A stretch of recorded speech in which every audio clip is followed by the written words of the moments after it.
Alamin natin yung bala nung Kasi kabila. tanong mo kanina, pwede daw sagutin ni Arles yun. Oh, sige, Arles. Hi, Arles. Meron ka bang mga noteworthy na pwedeng sabihin about the prosecution team after the Yes, complete Joey, trial? Chiki at Mase, ngayong araw nga ay ikinagagalak ng prosecution ng House, no? Ang naging unang araw ng pre-trial conference para sa impeachment trial ni Vice President Sara Duterte.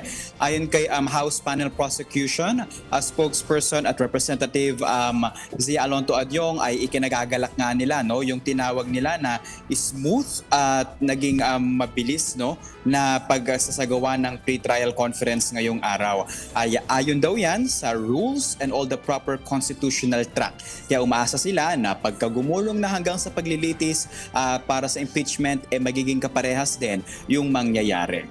Joey, Chiki at Mase. So ang ending pala ay smooth din para sa kanila. So from Attorney Michael Poa's side, good. Sa kanila smooth. So mukhang okay ang experience. Pero ano, Arles, yung ine-expect o inaasahan ng prosecution team sa susunod na na pre-trial conference? Kasi hindi pa tapos, 'di ba? Hanggang pwede daw mag-extend hanggang Tuesday.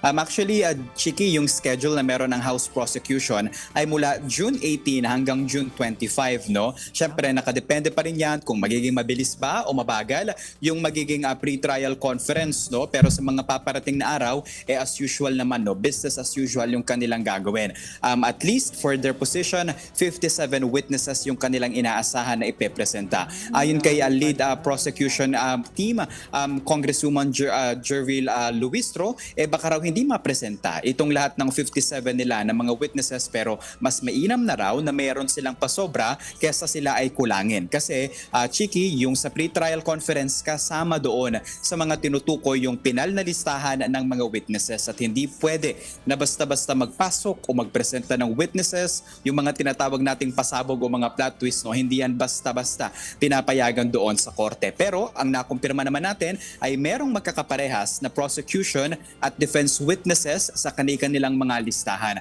At kabukod dyan, merong mga general description witnesses tayo na tinatawag. O ayan yung mga nanggaling sa ahensya na ito, ahensya na yan, na pwede daw ipatawag anumang oras para sa paglilitis para sa impeachment trial. Arles, kung ang description ni na Attorney Poa kanina ay good session yung nangyari, nabanggit mo rin na ang tingin ng mga prosecutor smooth, saan umusbong yung tension at ano yung ibig sabihin doon sa tension?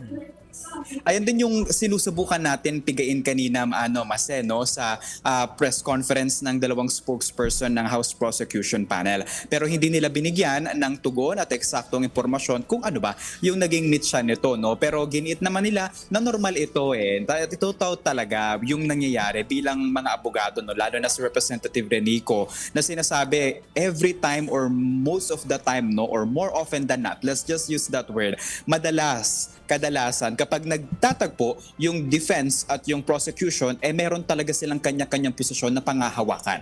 At may mga ilan sila na dapat pagkasunduan, pero syempre may kanya-kanya din silang grounds. So for example, a witness on this day, witness on that day, evidence on that day, anong counter stipulations or stipulations sa araw na ito. So kailangan nila kasi mag-meet halfway, no, or from time to time para mag-progress yung trial. Pero yun, hindi nga nabigay sa atin, but again, normal daw ito at nangyayari, and sabi nga, hindi raw tension talaga yung nangyari. They call it maaring hindi pagkakaunawaan. Oo. Pero may nabanggit ba ang prosecutors, Arles, kung nasa anong level na sila ng marking ng evidence before natapos yung araw kanina? Naka 50% na ba sila? Walang eksaktong numero, Mase, pero nandun na sila sa marking of evidences, no? May mga kumakalat na chismis na may mga lilitaw daw na mga pangalan or mga witnesses, pero hindi pa natin pwedeng kumpirmahin yan, no, hanggat hindi natin nakikita yung mga papel. For now, ang hiling nga nila ay seryosohin ng kampo ni Vice President Sara Duterte itong pre-trial conference at maging yung impeachment trial mismo, no? Pwede naman daw kasi nga na hindi naman talaga sumipot personally si Vice President Sara Duterte ngayong araw now at posible din sa pagbulong na impeachment trial, pero ang nais talaga nila sagutin na Vice Presidente yung mga katanungan sa kanya. No? Ang update natin, di ba? 4 na articles of impeachment ang ipinasa sa Senado.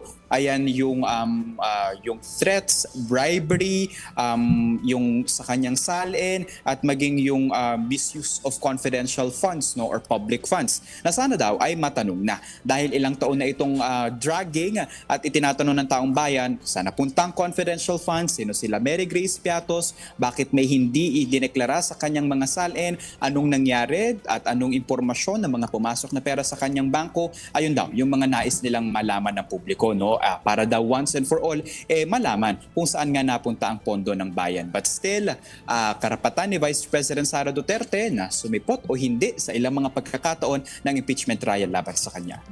Arles, siguro very quickly lang, no, kanina na-mention mo na 57 witnesses ang meron ang prosecution team. And if I'm not mistaken, kasama sa mga witnesses nila si Attorney Michael Poa.